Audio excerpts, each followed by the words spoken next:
counters much of what was put out in that Republican memo late last week. If they do vote to release it, it will, of course, then be up to President Trump to decide whether to block it or not. This is Outnumbered. I'm Sandra Smith. Here today, Harris Faulkner, anchor of the Intelligence Report on Fox Business, Trish Regan. Also from FBN, host of Kennedy. And joining us today on the couch, Chief National Correspondent Ed Henry is here, and he is outnumbered. Good to see you all. Always good to have you back, First sir. time I've been here for the new set. This is great. Really? Yeah, we used to be down the street. Oh, yeah. Happy Monday, Ed. Happy Monday. Nice to All see right, you. let's get this started. Democrats pushing for a vote as early as today to release their version of a memo they say counters the findings in that Republican memo on surveillance we saw on Friday. It will have to go through the same process. And if the House Intelligence Committee approves its release, President Trump will again get 5 days to decide whether he wants to object to its release. Over the weekend, Trump tweeted, "The GOP memo totally vindicates him." Adam Schiff, the top Democrat on the House Intel Committee, disagrees. Not at all. And in fact, on the issue of collusion, what the memo indicates is the investigation didn't begin with Carter Page. It actually began with George Papadopoulos. So quite to the contrary, even this very flawed memo demonstrates what the origin of the investigation was, and that origin involved the issue of collusion. The interest wasn't oversight. The interest was a political hit job on the FBI in the service of the president. President Trump tweeting this morning, little Adam Schiff, who is desperate to run for higher office, is one of the biggest liars and leakers in Washington. Right up there with Comey, Warner, Brennan, and Clapper.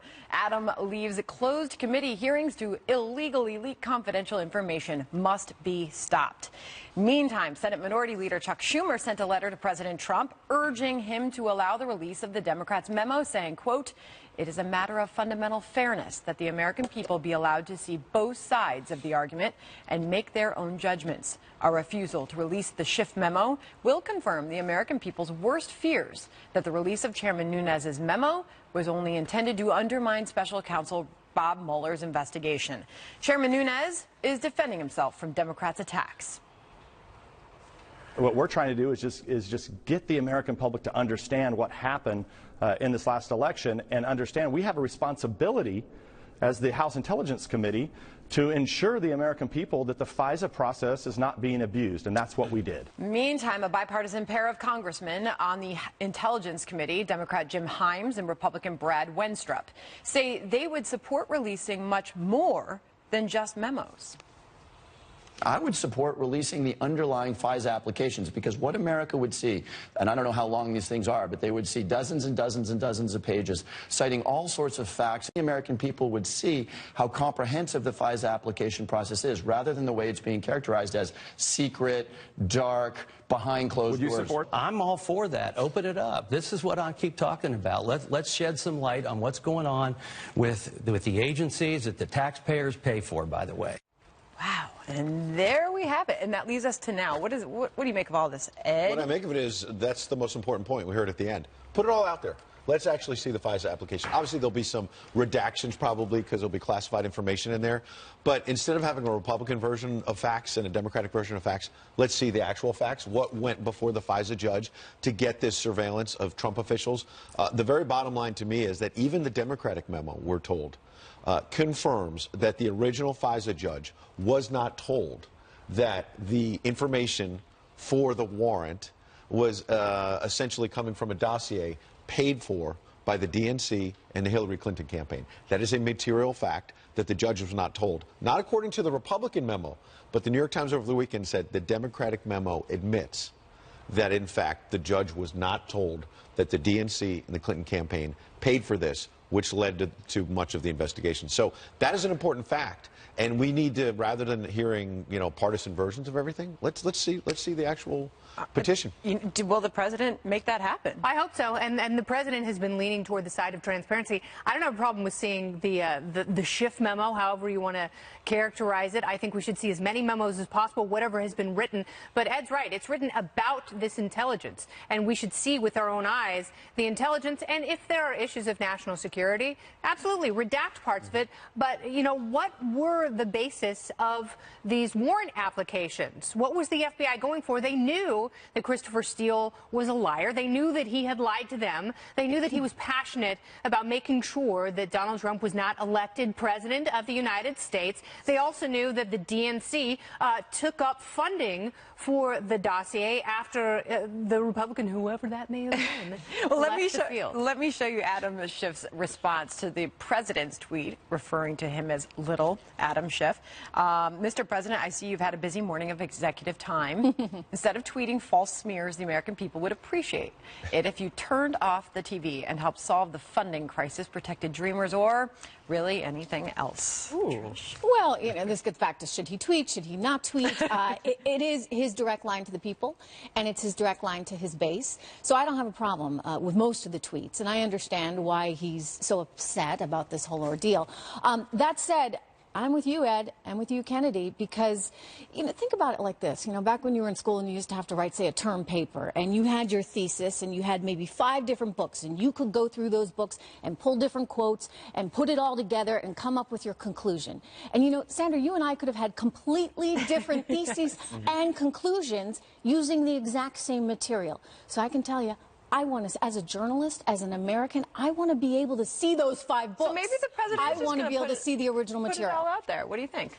Yeah, so I think this is less about the memos. I want to see the supporting evidence. How much of that is this system, House Intel, the president, how much of that is the system allowed to be declassified? Because without the supporting evidence, you are looking at partisan argument and rebuttal and so on and so forth. And I'm not saying that there are not some good facts in some of that argument and rebuttal. I'm just simply saying that it's impossible for us to make a judgment based on those facts. And isn't that what we're asked to do? Yeah, and there's an awful lot of abstraction in there. And that's a problem when it's so highly politicized. And we're really, you know, with Schiff talking about the president's tweeting, it's a massive misdirect. And we should be keeping our eye on how has power been abused if that has in fact happened. What we want to avoid is for this to turn out like an ink blot test. We don't want that abstraction. We don't want a watercolor picture. We actually would like stick figures. We just want the facts as the American people, because we're being asked to judge the most powerful agencies in our lives. We've had to do it before with the IRS. Remember that when they were targeting people? And you need all the facts if you're going to judge one of the most powerful agencies in our lives. And you're making an important point, because Adam Schiff is largely not pushing back on the facts. He's attacking Devin Nunes. He's attacking the president for tweeting. Think about Jim Comey on Friday. He was tweeting, you know, talking points and broad allegations. Did not dispute a single fact. Eric Holder jumped in at one point. Where are they disputing the facts? That's it? Yeah. I mean, it was kind of a big bombshell. I mean, it was basically what we all feared may have happened, right? So it was a pretty big revelation, and for him to, you know, stop it off and say that's it didn't make any sense. By saying that's it, it's like, yeah, the point is you and your agency could have grossly abused power to spy on an American citizen. You know, we worry with the FISA law, the way that it's written, that it's very easy to warrantlessly spy on Americans. We don't know how many Americans are caught up, like Carter Page has been, and it also doesn't mean that the investigation has to stop and it neutralizes anything in the investigation. But we can't. Well, but that's being argued, though.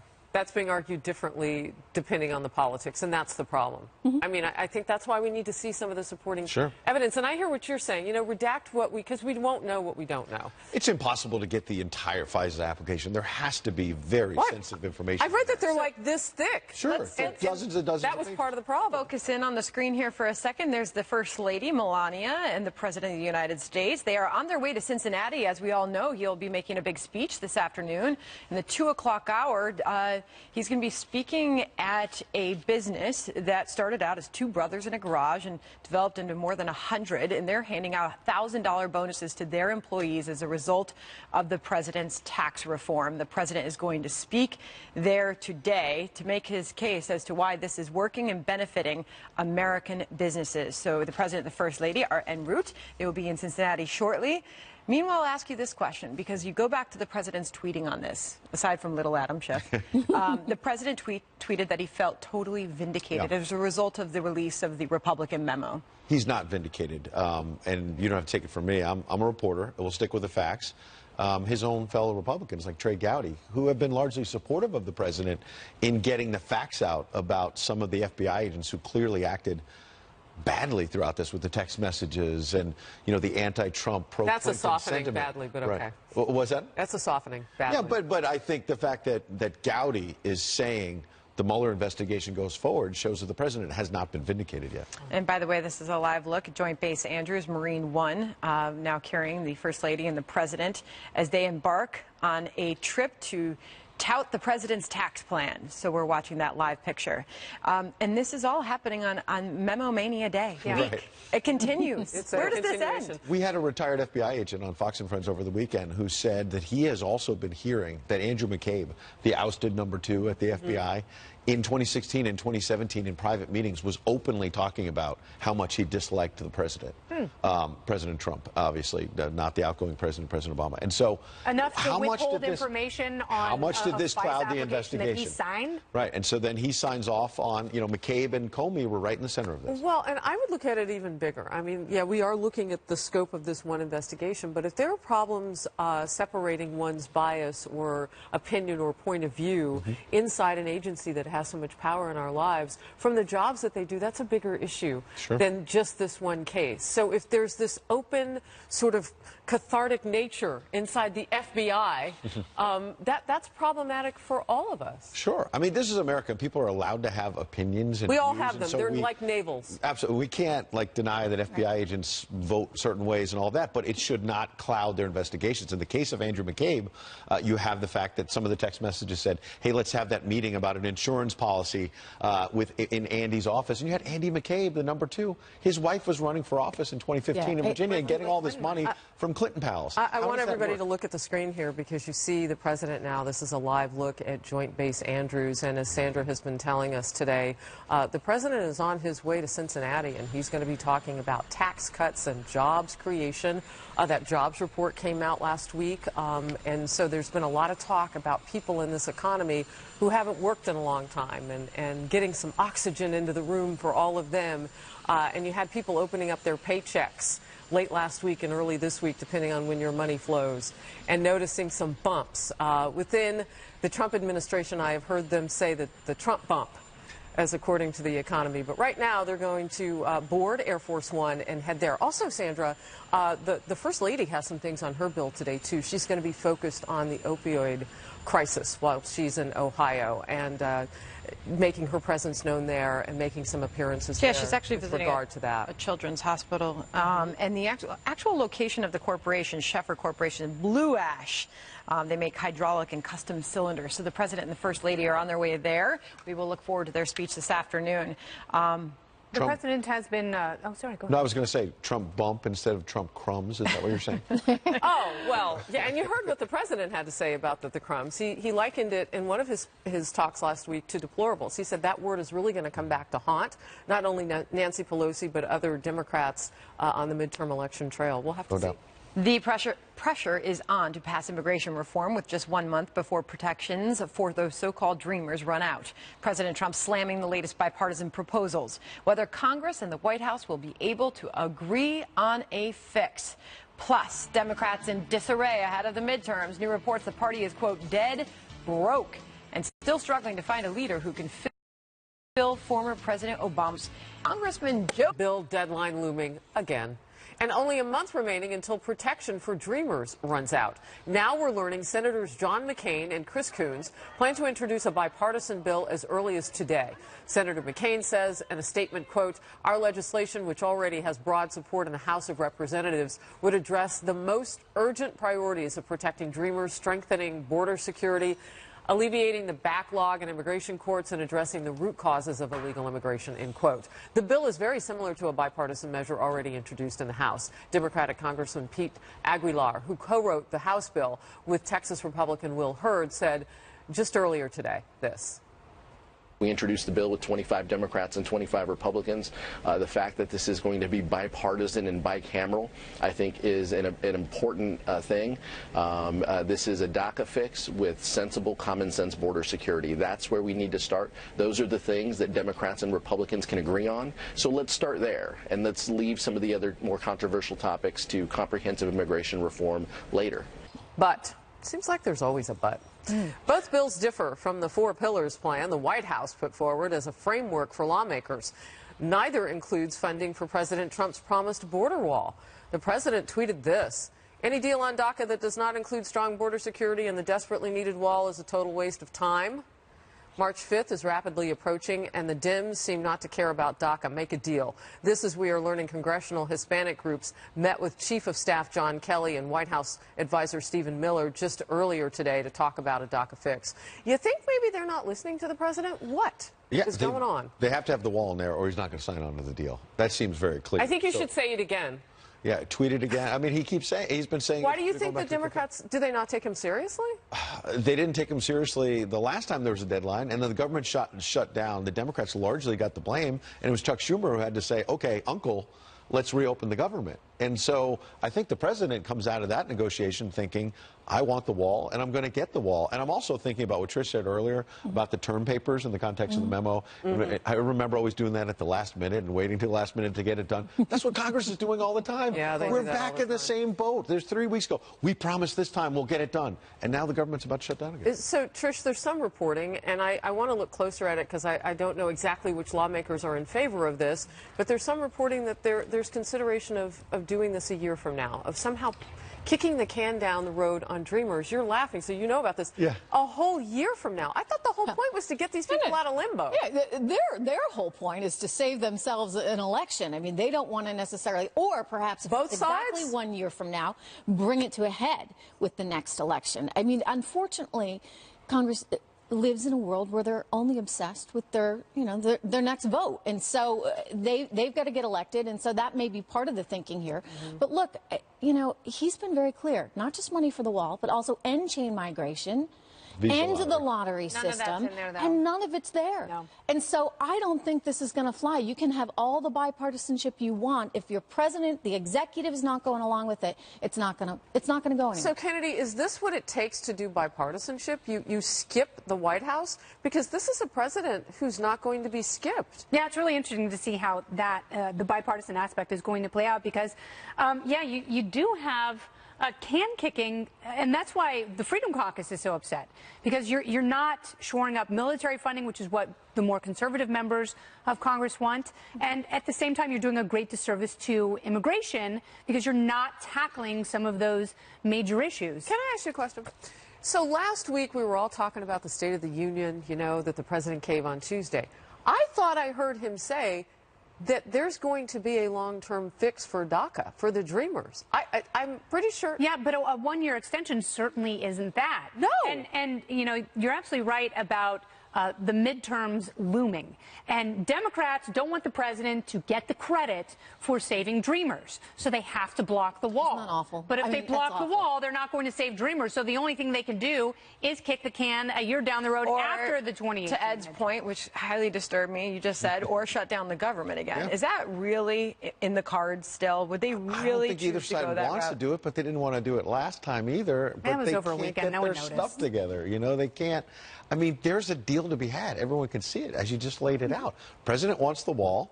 Maybe he's not going to get everything that Trish said. He's not going to get the visa lottery program ending and all of that. But he's going to have to compromise. But the Democrats have to compromise. And you know what? The president already compromised on the number of Dreamers. It's 2 or 3 times as many young people on a path to citizenship some of them are not that Barack even Obama dreamers. offered. Right. Now, yeah, I mean, this includes a group of people that actually would not be Dreamers. Is that correct? You mean because they're already it's 2 aged million, out? Yeah. And we were looking at about 690,000. Or they extended the arrival dates and some of the criteria to include more people. And that's why the president started with that. That was, his point during the State of the Union was, this is what makes it bipartisan. 1.8 million people will be spared from deportation, and they will be granted, and this is what really upsets the more conservative aspect of his base, citizenship. Right. So representatives like a Lamar Smith, who says he doesn't like amnesty, and this gives citizenship, and I'm sorry, I spoke up as you were saying it, to twice as many people as would have been given that under the Obama era. Correct. And all this problem started because Barack Obama decided in an election year, by the way, in 2012, hey, by executive fiat, I'm going to let all of these people stay in the country, even though they've been here illegally. We'll have to figure this out at some later date. That is not how you govern, obviously. I hate to say this, but I almost think the Democrats would like to see, and this is because they are so selfishly motivated, they would like to see some of these dreamers get kicked out of the country by the Trump administration because they could run on that. The visuals, the optics of that, the realities of that. Horrible. Yeah. All right, we'll cover it as it happens. We could soon find out how a possible interaction would go between President Trump and special counsel Robert Mueller's team as part of its Russia investigation. What a former White House staffer has to say about a possible face-to-face sit-down between the two. And as Democrats push to release their own memo on surveillance, we're hearing from at least 4 Republicans who say the memo has nothing to do with Mueller's investigation. We'll debate that. It would be a mistake for anyone to suggest that the special counsel shouldn't complete his work. I support his work. I want him to finish it. I hope he finishes it as quickly as possible. This memo has, frankly, nothing at all to do with the special counsel. As we await a vote on whether to release the not poison special counsel Robert Mueller's Russia probe, one of them, House Oversight Committee Chairman Trey Gowdy, who also helped to draft the memo. There is a Russia investigation without a dossier. So to the extent the memo deals with the dossier and the FISA process, the dossier has nothing to do with the meeting at Trump Tower. The dossier has nothing to do with an email sent by Cambridge Analytica. The dossier really has nothing to do with George Papadopoulos' meeting in Great Britain. It also doesn't have anything to do with obstruction of justice. Oh, and that is that. Ed Henry, I've lost my phone, and so I was looking for it, and I caught off guard, and you caught me.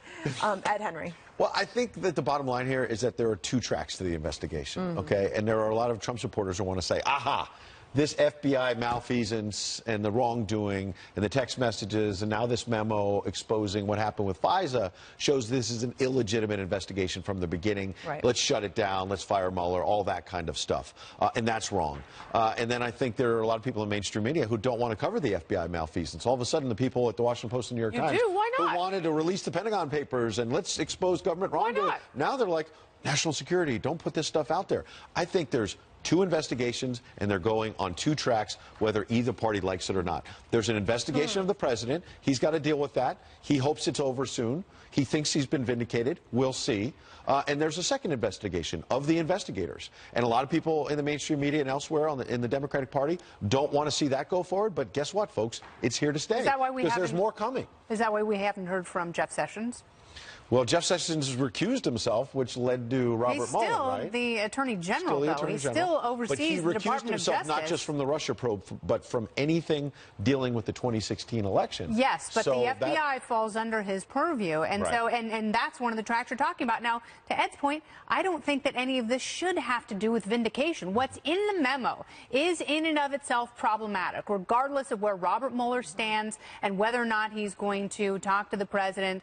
There's enough in there that we should be so mindful of that and really taking that apart very carefully to make certain that if something nefarious happened, it doesn't happen again, because it seems to continue happening, whether it's the NSA or the FBI. Conversation with Judge this morning. Has anything really changed as a result of this? But are these 2 separate issues, Trish? They are 2 separate issues, except that I would like to see Mueller be looking more into the issue of whether or not the Russians had some kind of influence, period. In other words, you know, I don't know how Mueller cannot be looking into the dossier, given what we have learned. Mueller should be looking into all of that. I mean, I think they are on 2 separate paths right now, and perhaps that's how they want to keep them, but all the more reason for the Republicans and the president to get out in front of what Nunes is doing. I mean, I just think that we deserve that disclosure. We deserve that transparency. And this gets us back to how we started the show, Harris.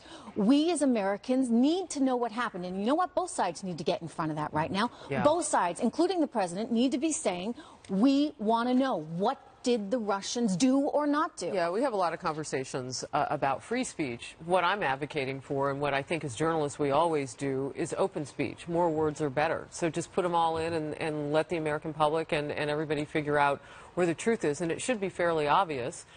we hope. You know, there were a lot of questions about whether the memos got too political, if you could even find the facts in them. There's some pretty damning things in that Republican memo when it comes to guys like Andrew McCabe and whether or not the investigation should have ever been opened, since it was based on a piece of information that was so fraught with difficulty, that anti-Trump dossier. So I think, yeah, let us all see it. I think we're clapping in the same way on that issue. But again, I think this is bigger than that. What does Christopher Wray do to lead the FBI right now? They still have so much going on at the FBI. But I mean, we've got sex trafficking. We've got a whole lot going on. And you have to give credit where credit is due for the thousands of agents who are still tasked with doing their jobs. I see you nodding. Well, you make a good point, because the fact of the matter is the president's critics keep trying to say, you saw a lot of stories over the weekend, that the president's attacking law enforcement, and this is an attack, an assault on the FBI. No, it's an assault on some of the bad actors. And there are too many gaps and bad systems that allow for this kind of abuse. It doesn't mean. What do you fill the gaps with, though? When there are gaps, what do you fill them with? Conspiracy theories. That's why, to your point, we need the truth, we need the facts, and more of it right now. Well, when it comes to Robert Mueller's Russia investigation, we could soon find out whether President Trump will appear before the team as part of the probe. This after we learn the president's attorneys have questions on whether the special counsel's case meets the legal standard for an interview. They want prosecutors to prove only the president could give them the information they need. Former White House Communications Director Anthony Scaramucci had a warning. I actually don't want him to testify because, as a lawyer, I don't want him caught in a gotcha moment where someone accuses him of lying, where he may not remember something or something like that. This, as lawmakers are warning of potential fallout if that controversial House Intelligence Committee memo alleging government surveillance abuse is used to discredit Mueller's investigation, which is what we were just talking about. Here's Democratic Senator Dick Durbin.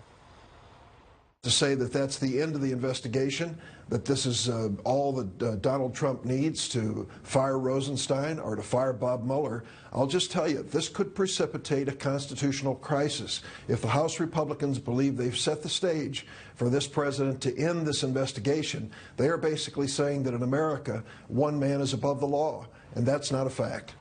So, Sandra, this is part of the reason that some Republicans are saying let Mueller's investigation go, because when he finds no evidence, according to them, then it's done. Well, that's a fair point. But they also have a fair point about you don't just sit the president down for no reason. And Newt Gingrich, you've probably heard him so many times by now say, show me the crime first. Like, you can't just sit the president down to ask him questions without providing enough evidence as to why you're sitting. And what did it start out as? An investigation of collusion. Where's the evidence of collusion? So far, we have seen little, if any. Oh. And so now there could be other crimes. You have General Flynn lying to the FBI. If they were innocent, he shouldn't have done that. He should have spoken. He should have told the truth, right? So that's what I think Anthony Scaramucci and others are worried about, is that now, as Mueller has gone through all the different stories, if the president misremembers something or says something slightly different. You don't know what he has. He's in some sort of a trap. Yeah, well, you don't know what Mueller has. So, he doesn't. So it's, yeah, the question. It's in his interest to talk, maybe, to get this over with, because once you interview with the president, there's not much else you can do, so you can wrap up the investigation. But who knows what's going to happen? I think that's why his lawyers want to narrow the parameters. And you have people like Newt Gingrich and Judge Napolitano saying that they would never suggest that the president sit for an open-ended interview like that. And also, Democrats don't want that threshold so low that you can sit a president down any time for any reason, excellent point. For any line of questioning. I mean, it's a bad precedent to set for either party, and everyone has to be mindful of it. But he's putting him into a corner, right? They're putting the president in the corner, because then if he says no, per his lawyer's advice, not to sit down, politically then, Trish, they can say, look, see, the president, he doesn't want to sit down and answer Robert Mueller's question. If you think about this, Vladimir Putin has won the day thus far, because look at the state we're in. We're in such a chaotic space with political sides bickering about everything and anything, another shutdown looming, the president, his back up against the wall, if you would, as you point out, Sandra. I just think it's unfortunate, because we have succumbed to perhaps everything the Russians may have intended. So what do we do about that? I mean, that's a Democrat. We clean it up. We figure out just exactly what that FISA warrant was. We do exactly what you have mentioned. We get all the information out there. And you don't get that in Russia. You don't get that kind of information in Russia. And Dick Durbin says, you know, if they fire Rosenstein and Mueller, which I don't think the president should, and I don't think he will, frankly, you're saying that one man is above the law. Well, he kind of is, because there are a lot of legal issues outstanding as to whether or not the president can be indicted. Can I show you something? Do we still have that Reince Priebus soundbite ready to go? This is what he had to say about it. Let's watch it. I will tell you this, which I think is something that I've talked to a couple people about. I never felt, of all the things that we went through in the West Wing, I never felt that the president was going to fire the special counsel. I think he expressed his concerns with the conflicts, but I never heard the idea or the concept that this person needed to be fired. Former chief of staff to President Trump, you had a thought. My thought is that what he's saying largely is true, which is that this idea of firing Mueller has been more of outside critics, Democrats like Dick Durbin, sort of fanning the flames. He might fire Mueller. There's going to be a constitutional crisis. The more chaos they create feeds into what Trish was saying. Interesting what you say, because they want this legislation to protect Mueller. Yeah. Yeah. To make it like he's unstable. He's going to fire him. Mueller's been investigating for almost a year now, and the president hasn't fired him, despite all of these predictions. And by the way, in terms of whether he'll sit down with Mueller, I think the Nunes memo makes it less likely he will, because now the president can say, see, they've been out to get me from day one. I'm not going behind closed doors. All right, we'll move on. The old saying goes, follow the money. But right now, the Democratic National Committee is running out of that cash. How can that be if the resistance to the president is supposedly so strong? What the fundraising funk means to the midterms and beyond. I never say that word.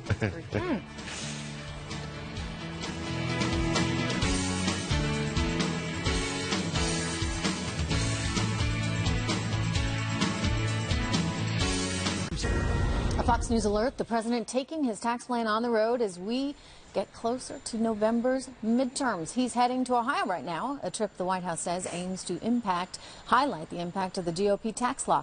All of this as the latest federal filings show the DNC is dead broke. When you subtract the debt from the cash on hand, well, guess what? The committee has less than $500,000 laying around. The RNC, That's crumbs, however, Trish. apparently, the RNC, however, is flush with about $40 million in cash. The dismal cash flow could be part of a bigger problem as Democrats appear to be struggling to find their next Obama, shall we say. Patty Silas Doyle, who managed Hillary Clinton's 2008 White House run, tells The Hill, quote, there's a definite yearning for who's my next great love. And the problem is we're really not loving anyone that we see. So we're looking for someone we're not expecting. You know, wow, there's a lot of pregnancy in there. What I will tell you, though, this, I think, curious to get your take, Ed, shows they have nothing that's empowering them right now. Their only mantra is to resist, right? And Donald Trump is awful. We must get him out. We must get the Republicans out because they're going to destroy the country. And everybody's looking and saying, wow, gee, you know, my 401k's doing better. I'm getting a bonus from work. So that argument's not sticking. And I think that this is why they can't raise money, because they don't have anything that people or candidate that people are excited about. And they've wasted a lot of time instead of creating a Democratic agenda, just time spent on anti-Trump. Resist, resist, resist. Republicans had some of those problems in the Obama years as well. It was not until then candidate Donald Trump came up and said, we got to get serious on trade and the wall and jobs, jobs, jobs, and actually came and sold it to the middle class, and he won. Okay? And so I think moving forward, if this president can get through the Mueller investigation, builds momentum out of the tax cut, which, as you say, the economy is taking off by every single measure, and can get an immigration deal, I think the point made earlier, this is what Democrats are really worried about. If he takes DACA off the table and gets at least some, if not all, of the wall, he's checking off promise after promise. Okay, but that's a fact. But then going back to Democrats, so somehow they have to fend that strong message off. How do they do it? I mean, is Mr. Kennedy the guy? I don't think so after that speech. I mean, one speech is not going to build it. He had kind of a... It's impossible. That's not true. Look at Barack Obama. Well, that was a speech at the convention. Yeah, absolutely right. Still a big audience. This is a wrapped audience. He had a shot, and I think he kind of blew it. that's my point, is that I don't think Congressman Kennedy had a Barack Obama moment, I guess. I mean, I think we're both right. You're right that you can do it with one speech, but I don't think Joe Kennedy did. I don't think he did it either. And to your point, Democrats, if they, right now they have to pin the tail on the donkey, the economic tail, and they the have Democratic to, donkey. Yeah, they have to take some of the success from the economic optimism and some of the metrics that you were talking about and say this is good. Instead of trying to call an apple a banana, they need to say, like, economic growth is great, and here's how we're going to compound that for you. They are not doing that. They're not taking basic ideas. You saw Congressman Joe Kennedy, though, that night, and then in interviews the following day, he was doing just that, Kennedy. He was doing these sort of intellectual gymnastics of, yeah, it's not that bad, but it could be better. That's hard to do coupled with people opening their paychecks, which I think is bigger than looking at the Dow or anything else. When you actually open something up and you say, oh, yeah. Sure. I mean, don't forget as well that, you know, they are fighting a Marie Antoinette problem right now that they have with Nancy Pelosi and Crumbs, etc. So I don't know is your answer as a Kennedy. I don't know is that's going to do it for your average American right now that feels as though your the Democrats is always Kennedy at 8 p.m. Eastern on the Fox Business Network. Yeah, well, not Kennedy, just any Kennedy, our Kennedy. Our Kennedy. Every Democrat voted no on the tax cut. Remember that. Yeah, that's right. They're not going to be able to live that down. President Trump may have scored a big victory in his showdown with the NFL over national anthem protests. What the president said last night and whether it proved to be a game changer in the battle. More Outnumbered in just a moment. But first, we touch base with Harris on what is coming up on Outnumbered Overtime in just a few moments. Hey, Harris. All right. Thanks so much. Ed Henry asked where I went. Now he knows. The Deputy Press Secretary, Hogan Gidley, for the White House joins me, and I'll ask him if the president would approve release of the Democrats' FBI surveillance memo, which they say rebuts the one Republicans released on Friday. And would the president ever go for that immigration deal like the bipartisan one the Senate may introduce today that has no money for the border wall? Also, an Ohio congressman joins me ahead of the president's tax reform speech today in that very important swing state. That and more coming up. Outnumbered, top of the hour. Sandra? We will be watching, Harris. Thank you. And thank you. President Trump appearing to score a big victory in his showdown with the NFL over players' national anthem protests. No players kneeled or sat during last night's national anthem at the Super Bowl or during the playoffs. A few hours before the game, the president sent out a message thanking the military, saying, quote, "We owe these heroes the greatest respect for defending our liberty and our American way of life. Their sacrifice is stitched into each star and every stripe of our Star-Spangled Banner. We hold them in our hearts and thank them for our freedom as we proudly stand for the national anthem." Amen. So was it all caps? Yeah, the whole thing. Stand. Yeah, it actually hurt his fingers. He was so emphatic. So was there a deal between the NFL and the president? Whoa. I don't think there was a deal. I think that they just wanted to get out quick. I mean, it was damaging the league throughout the season. And this is another issue where the president jumped on it and he had all these people saying, what in the world is he doing? Yeah. He's wrong. And people don't care about this. And then you saw the polls and you saw the NFL acting because the ratings were going down, ticket sales down.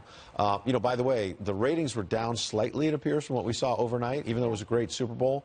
But streaming is way up. I mean, more and more people are watching. Different story, Ed. And, I'm just saying, by the way. You know what? What a great American moment to see that on a night like that. That is a truly American moment, the Super Bowl, that we can all come together. Yeah. And I don't know if conflicts were resolved, but certainly it was. They allowed American families to enjoy the moment. Yeah, and then you can have that sort of relief without the distraction. I don't think there necessarily needs to be that sort of political messaging at every turn, and it's nice to not be distracted by something that could have been that dramatic. It's the national anthem, and it's football. I mean, you don't get more American than football. You don't get more American than the national anthem, and it was a huge distraction. These players are out there to play, so I'm wondering if one of the coaches or one of the team owners sort of said, hey, knock it off. We don't need this on the field. We want everybody to feel good, and you have become a complete distraction. That's why I think whatever it's more likely it was, there's a deal that way than what Kennedy was asking about, a deal between the president and the NFL. I think it was more of a deal, as Trish says, within the NFL, like, this is not what we need right So now. you don't think the White House reached out to Roger Goodell and said, listen, you're going to make $50 million. Roger Goodell wanted this thing to go away Oh, fast. I bet he did. I bet he did. Does it go away now? Well, that's the Is it question. gone? I mean, here's the biggest game of the season, and, noticeably absent are these political protests and the kneeling. So does that mean that next season you're not going to see any of this? And if so, how is it resolved? I don't know. Depends That's what Roger's probably hoping. We had Eagles and Patriots, so you can't get more American than that. Oh, the poor city of Minneapolis dealing with those two sets of fans. My goodness. I would only add that he has had a hard time. Homeland For a guy Security that had their hands full. had worked in PR, has had quite a bit of an issue with the NFL, one catastrophe after another. I'm sure he's hoping this one goes away next season.